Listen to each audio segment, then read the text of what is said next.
आज हम बात करेंगे कंसेप्ट्स ऑफ लॉगरिथम की, है ना। अगर मैं बात करूं लॉगरिथम की तो ये आपके सिलेबस में नहीं दिया हुआ है। ये पहले हुआ करता था सिलेबस में, लेकिन अब जो है ये सिलेबस में आपके नहीं है। तो आप ये कहोगे कि फिर हम इसको पढ़ क्यों रहे हैं। तो इसको हम इसलिए पढ़ रहे हैं कि ये लॉगरिथम का जो यूज होता है कैलकुलस में बहुत ज़्यादा होता है। तो आपके सिलेबस में तो चूँकि ये है नहीं, लेकिन इसका यूज है कैलकुलस में, तो हमें उतना तो कम से कम पढ़ना होगा जिससे हमारा काम चल जाए। यानी कि कैलकुलस में जहाँ इसका यूज होता है उतना हमें जानना चाहिए, है ना। तो आज मैं आपको इस वीडियो में बताऊंगा लॉगरिथम की कुछ बेसिक चीज़ें, और फिर मैं आपको बताऊंगा कि कैलकुलस में इसका यूज कहाँ कहाँ होता है, और किस रिज़ल्ट को आप जानोगे तो आपका काम हो जाएगा। और सबसे लास्ट में मैं आपको दो चीज़ बताऊंगा बहुत इंपॉर्टेंट है, जिसका बार बार यूज होता है कैलकुलस में, और वो शायद ही आप में से कुछ लोग जानते होंगे, या बहुत लोग से आप पूछोगे तो आपको नहीं बता पाते हैं। तो उसको मैं बात करूंगा, डिस्कस करूंगा सबसे लास्ट में। तो आज हम तीन चीज़ समझेंगे। सबसे पहला तो ये है इसके बेसिक्स के बारे में, और फिर दूसरा चीज़ इसके प्रॉपर्टीज़ के बारे में जिसका यूज कैलकुलस में होता है, और एक और चीज़ जो कैलकुलस में यूज होता है, दो रिजल्ट होता है, वो बहुत इंपॉर्टेंट होता है, उसको भी मैं डिस्कस करूँगा, है ना। तो सबसे पहले शुरू करेंगे हम बेसिक की, है ना। अगर हम बात करें कि अगर कहीं पे लिखा हो log b to the base a, इसको हम पढ़ते कैसे हैं, इसको सबसे पहले देखो अगर कि कैसे पढ़ते हैं, ठीक है। Read as log b to the base a, ठीक है। सिमिलरली अगर लिखा हो log y to the base e, इसको कैसे पढ़ेंगे हम लोग, read as log y to the base x, ठीक है। यहाँ पे बेस a है ना। अब हम बात करेंगे लॉगरिथमिक फंक्शन की। अगर आपको लिखा हुआ कहीं मिले y is equals log x to the base e, है ना।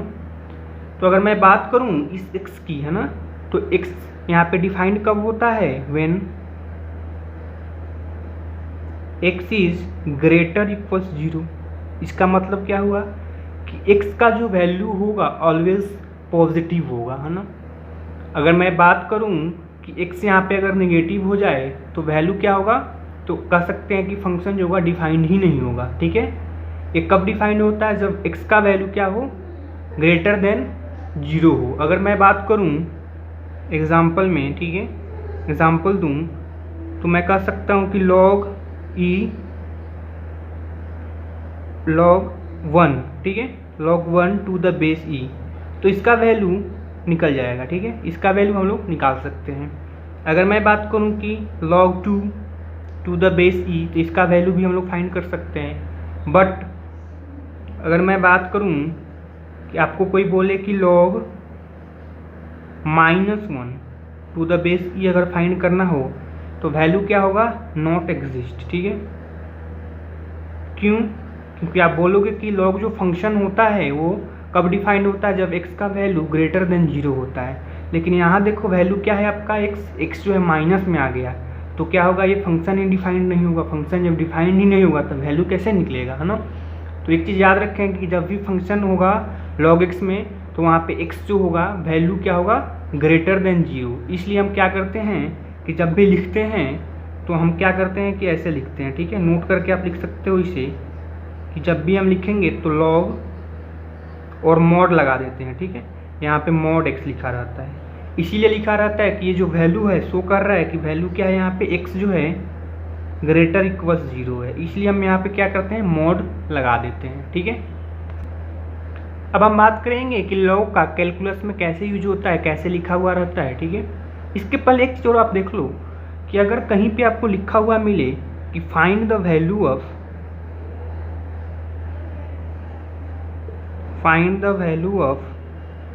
log 10, ठीक है, log 10 ऐसे लिखा हुआ, ठीक है।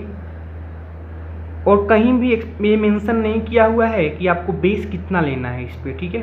जैसे मैंने आपको फॉर्म बताया था, तो कैसा फॉर्म होता है इसको हम लोग पढ़ते हैं, अगर ऐसा लिखा हो log b to the base e, है ना, या कोई भी बेस होगा, है ना। लेकिन यहाँ देखो बेस कुछ नहीं दिया हुआ है, और क्वेश्चन में भी कहीं मेंशन अगर नहीं हो कि बेस क्या लेना है, तो आप इसका वैल्यू आप निकाल ही नहीं सकते हो। लेकिन यही अगर मेंशन कर दिया जाए कि आपको जो बेस लेना है, यहाँ अगर मैं लिख दूँ वेयर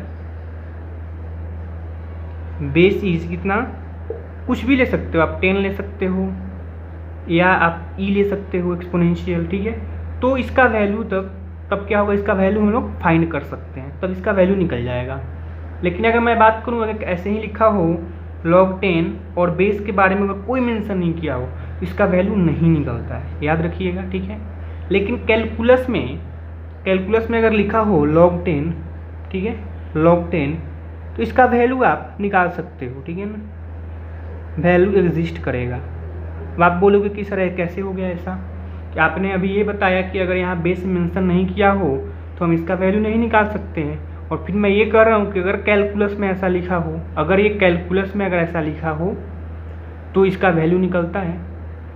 ये जो मैंने बात किया ये कैलकुलस की बात नहीं कर रहा था, ये ऐसे अगर कोई आपसे पूछे कि आपको वैल्यू निकालना है log 10 का और आपको बेस मेंशन नहीं किया हो, तो आप वैल्यू नहीं निकाल सकते हैं। लेकिन अगर आपको इन जनरल कोई क्वेश्चन कर रहा है और उसमें बोल देगा कि आपको बेस लेना है 10 ले लो, ई ले लो, या कुछ भी ले लो, व्हाटएवर, तो आप वैल्यू निकाल सकते हो।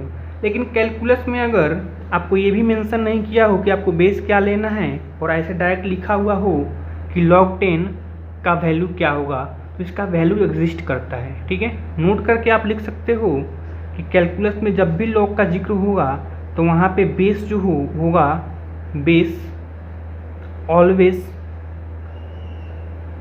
क्या होता है, एक्सपोनेंशियल होता है, ई होता है ना।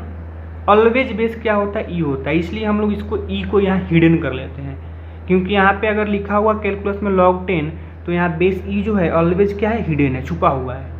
वो आप लिखो या ना लिखो, उसका मतलब यही है कि बेस ई पे ही आप इसका वैल्यू निकाल रहे हो, ठीक है।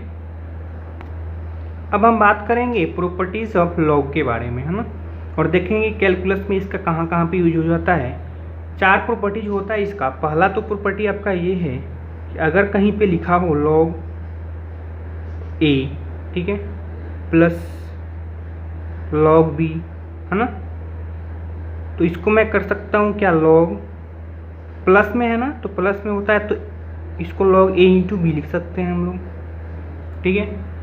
दूसरा प्रॉपर्टी यही होता है, इसका कन्वर्सली होता है क्या, कि अगर ऐसा लिखा हो आपके पास कि log a इंटू बी, है ना, तो हम इसको log a plus log b भी लिख सकते हैं, कन्वर्सली उसका हो गया ये। तीसरा प्रॉपर्टी ये होता है कि अगर लिखा हो log a minus log b, ठीक है, इज इक्वल्स क्या होगा, log a बाई b, ठीक है। और इसी का कन्वर्सली अगर ऐसा लिखा हो कि log a बाई b, ठीक है, तो हम इसको लिख सकते हैं क्या, log a minus log b, ठीक है। एक चीज़ यहाँ ध्यान दीजिएगा कि यहाँ जो मैंने बेस लिया है सबका बेस क्या है, सेम है बेस, ठीक है। और जब मैं कैलकुलस की बात करूँगा तो अभी मैंने आपको क्या बताया कि अगर कैलकुलस में कुछ भी नहीं है तो बेस कितना है, यहाँ पे ई है ना। लिखूँ या ना लिखूँ, यहाँ मेंशन है कि यहाँ बेस कितना ले रहा हूँ मैं, ई ले रहा हूँ, ठीक है। आई बात समझ में। ये तो हो गई इसकी 4 प्रॉपर्टी, जो मेन प्रॉपर्टी है जिसका यूज आप कैलकुलस में कर सकते हो, और करना ही पड़ेगा आपको। जब आप इंटीग्रेशन का क्वेश्चन करोगे या डिफरेंशिएशन का क्वेश्चन करोगे तो इसका हम लोग यूज करते हैं। अब आपको मैं बाकी के 3 या 4 जो हैं इम्पोर्टेंट सबसे, वो मैं आपको बताता हूँ, है ना। सबसे इम्पोर्टेंट एक तो ये होता है, इसको आप स्टार करके लिख सकते हो कि अगर लिखा हो log a to the power b, है ना, इसको हम लोग और कैसे लिख सकते हैं, देखो कंफ्यूजन नहीं होना चाहिए। इसको हम लोग लिख सकते हैं क्या, देखो यहाँ बेस मैंने मेंशन नहीं किया, अगर इसको मैं बेस अगर मेंशन करूँ तो लिख सकता हूँ क्या, log a to the base e, और इसका अगर पावर हो b, ठीक है। आप यहाँ ब्रैकेट कर सकते हो, आपके कन्वीनियंस के लिए सही होगा, ठीक है। तो इसको हम क्या लिख सकते हैं, ठीक है, इसको हम लिख सकते हैं क्या, पावर जो होता है वो आगे आ जाता है ना, पावर क्या होता है, आगे आ जाता है। तो इसको मैं लिख सकता हूँ क्या, log a, या अगर आप बेस भी देना चाहते हो तो इसको हम लोग लिख सकते हैं, दोनों का वैल्यू मतलब सेम ही है, ठीक है ना, log a to the base e, ठीक है। अगर एग्जाम्पल की मैं बात करूं, अगर लिखा हो log x, ठीक है, पावर 10 है, ठीक है, तो यहाँ भी क्या बेस कितना है, क्योंकि मैं कैलकुलस की बात कर रहा हूँ, तो बेस कितना है यहाँ पे e है, आप लिखो या ना लिखो वहाँ पे मेंशन ही है। तो इसको मैं क्या लिख सकता हूँ, देखो, तो पावर को क्या करना है, आगे लाना है, आगे लाया पावर को मैंने, और यहाँ पे लिख दिया log x, ठीक है। आई बात समझ में। अब मैं आपके साथ और दो प्रॉपर्टी शेयर करूँगा, वो बिल्कुल ही इम्पोर्टेंट है। अगर कैलकुलस में आप इंटीग्रेशन सॉल्व कर रहे हो तो उसका यूज बार बार पड़ता है, ठीक है। अगर मैं बात करूँ, अगर आपने इंटीग्रेशन पढ़ा है तो आप मेरे एक सवाल का जवाब दो, ठीक है। अगर आपको इंटीग्रेशन करने के लिए दिया जाए e to the power log x into d x, तो इसका इंटीग्रेशन कितना होगा, आप मुझे कमेंट में जवाब देना। अगर आपको आता है तो आपने इंटीग्रेशन अगर पढ़ा है तो क्या आप इस फंक्शन को इंटीग्रेट कर सकते हो, और इंटीग्रेट करोगे तो कितना आएगा आंसर, मुझे आप कमेंट में जवाब जरूर देना, ठीक है। अगला जो प्रॉपर्टी है आपका वो है कि अगर लिखा हो e to the power log x, e to the power log x, तो इसको हम लोग क्या लिख सकते हैं, इसको हम लोग लिख सकते हैं केवल x, ठीक है ना। e to the power log x का वैल्यू क्या होता है, x होता है। ये रिजल्ट आपको बहुत काम आने वाला है इंटीग्रेशन में, है ना।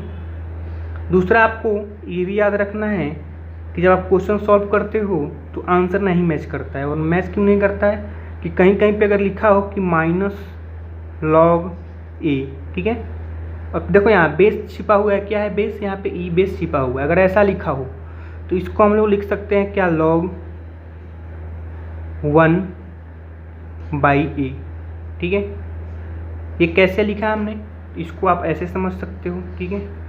अभी मैंने आपको एक प्रॉपर्टी लगाया था, बताया था क्या, प्रॉपर्टी मैंने आपको एक बताया था क्या कि log